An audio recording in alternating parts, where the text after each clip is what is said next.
Your shoes match your handbag, maybe match your lipstick, not too much, right? Much like you put together an outfit, you can put together your Thanksgiving table. You might shop your own yard first and then purchase a few flowers to go with it. The result is your own creative expression, but coordinated and pleasing to the eye. Floral designer Brynn Larsen is dressing the table with fresh and foraged flowers and candles. It is so good to see you. Good to see you too. We're in frantic catch-up mode. We are. We'll put our personal conversation on hold for just a second as we dive into this topic, which is so lovely. And you are encouraging people not to overthink this when it comes to a Thanksgiving table dressing, to a Thanksgiving centerpiece. Absolutely. You already have so much going on. You're cooking. You've got to make sure your house is clean.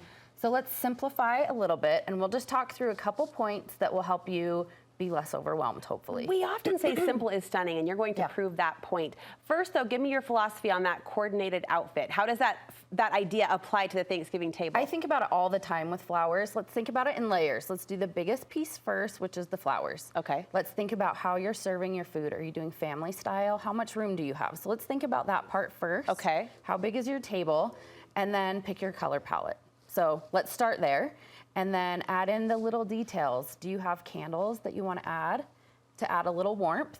And then the little things like napkin sprigs, or my mom always does a little tiny arrangement with berries from like the backyard. Oh, I love it. At each place setting in like a little votive arrangement. That ties it all together. Ties it all together, it makes it feel festive and extra special. We're going to talk about a few different looks and styles, outfits, so to speak. But first, I have to observe, there's a wildness to each one of these looks. Describe what wild means to you. Wild to me is exactly what we're seeing outside right now. Things are kind of dying. We have branches. We have just kind of an unruliness to the backyard, right? So let's like capitalize on that and bring it inside.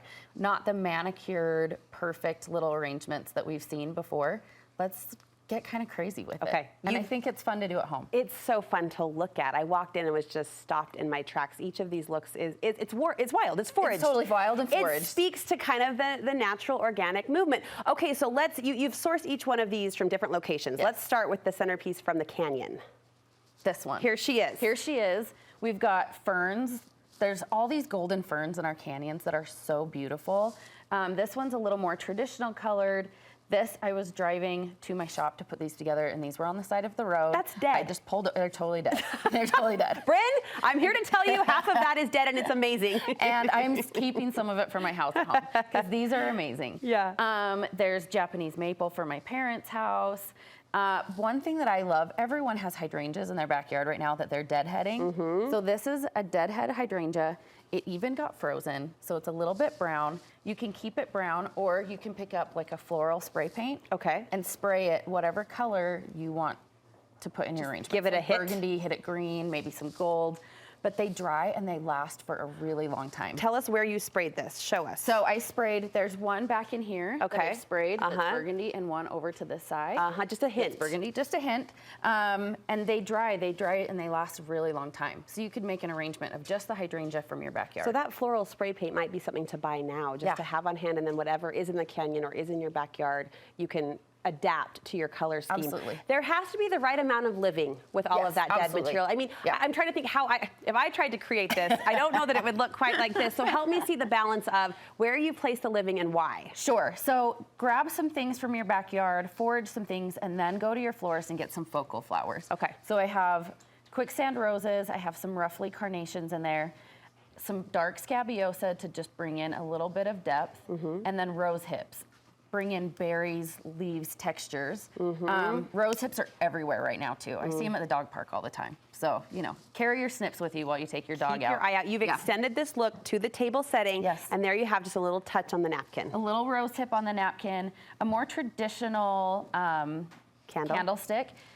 If you have antique ones like I do, they're really hard to get the candle to stick. So there is a tool called Stickum. What is this? This is like a putty that you can put the bottom of your candle in and put it in the candle holder, and it helps it stay upright. It holds it Yes. so much better than tape. Yes, so much better. Which I think we've all tried at one time or the other. Absolutely. We use this at weddings all the time because candlesticks get kind of wobbly, and that really helps them to Candle stick. adhesive. I didn't know there was such a thing. We are Beautiful. so grateful for Beautiful. them. All right, this next one, where did you source this? This one, my brother's front porch. He was cutting out all of his pampas grasses. So keep your grasses, they're perfect for Thanksgiving. Again, adding a focal flower from the shop. Yeah. And then some vines, a little hint of metallic. So spray that dead greenery, spray it gold. Look at and that bring in some pretty metallic sheen. Isn't that so pretty? Oh, it's lovely, and it complements, I mean, gold and white together is so elegant. I always love that combo. Yes, with a hit of yellow and red to make it seasonal. This is probably my favorite. I really love it. It's really fun. And then describe the table setting with it. And then we added a little metallic greenery to the napkin sprig, another little bud vase. If you have a really full table and you only want to do a bud vase at each setting, add some little berries from your backyard, some little grasses, and then kind of a modern stone candlestick. Look at that. The candlestick, it does become that accessory as we talk about it being an outfit. Absolutely. It becomes the earrings or the jewelry to the table. I'm not going to neglect the candlestick. Extra layer. I might have voted too soon. I do love that. But there are only so many colors beyond, you know, the red and yellow that you could reach for this time of year and still have it feel appropriate to season. This deep purple is stunning. I love it. So these are from my backyard. This is a spirea bush. And as I was parking, I saw this purple color pop up. And you're seeing it all over in all of our bushes that are dying. Do you ever just drive? Or are you always like, head on a swivel, Exactly. What plant is out my window? What can I forage? And so many people here have beautiful smoke bush in their backyard. There's like chocolate Queen Anne's lace that a lot of people have here. So start looking for different tones. If fall, like traditional fall colors are not for you, maybe try something like this. It's a little bit moodier. Some sage. I have sage in my backyard that I don't want to go to waste, so snip some of that. Privet berries, which are these dark blueberries. So some from the backyard, some from your front porch From the front porch. If you have ornamental kale or cabbage in your pots right now and you don't want to toss them, cut them and put them in a centerpiece for Thanksgiving. Save them perfect for Thanksgiving. And again, just reminding you the foundations of getting dressed, big first. Big first. And then accessorize from there. Brynn, all about the layers. So inspired. I mean, if we do one touch that says, I care, I tried, I extended myself as a hostess, I think this would be a lovely one to consider.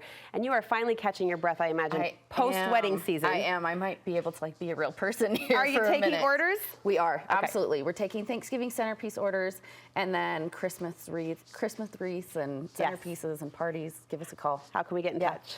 Blooms and Company online or on Instagram. Okay, we'll find you there. Thank you. Thank you So inspiring, much. so pretty. What a beautiful way to start our day.